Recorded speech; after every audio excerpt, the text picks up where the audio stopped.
রাত ১টার সময় কিচেনে দেখি আব্বু এটা কী বানাচ্ছে আমাদের জন্য। আমি তো দেখে অবাক হয়ে গেলাম। আপনি হয়তো বলুন তো কী বানানো হচ্ছে? তো এই যে পেঁয়াজ, তেল দিয়ে দিয়েছি। এখানে আবার পেঁয়াজ ২ রকম করে কেটেছে। কী করবে আমি জানি না।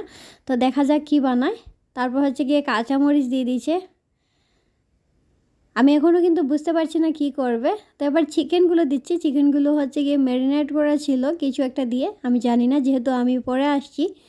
চুলার শব্দ শুনে আমি আসলাম, এসে দেখি কী করতেছে। তো এক পাশে পেঁয়াজ, কাঁচামরিচ, আরেক পাশে চিকেন ভাজা হচ্ছে। আপনারা কি বুঝতে পারছেন কী বানানো হবে? আবার দেখি ডিমও দিচ্ছে, আল্লাহ!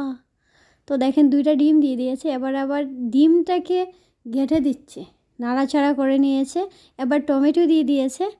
সাথে আবার দেখি কিসের মশলাও দিচ্ছে, ম্যাগি মশলা মেবি দিয়ে দিচ্ছে। সব কিছু আবার মিক্স করে নিচ্ছে।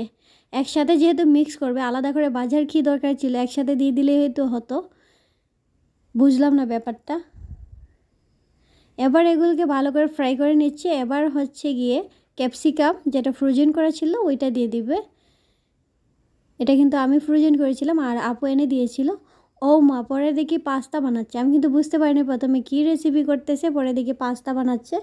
আর পাস্তাটা খেতে কিন্তু অনেক ভালো হয়েছিল, যেহেতু সুন্দরভাবে করা হয়েছিল। প্রসেসিংটা একটু অন্যরকম। আপনারাও কিন্তু এরকমভাবে ট্রাই করবেন আর আমাকে কমেন্ট করে জানাবেন কেমন হলো। আজকে এই পর্যন্তই। সবাই ভালো থাকবেন, সুস্থ থাকবেন। আল্লাহ হাফিজ।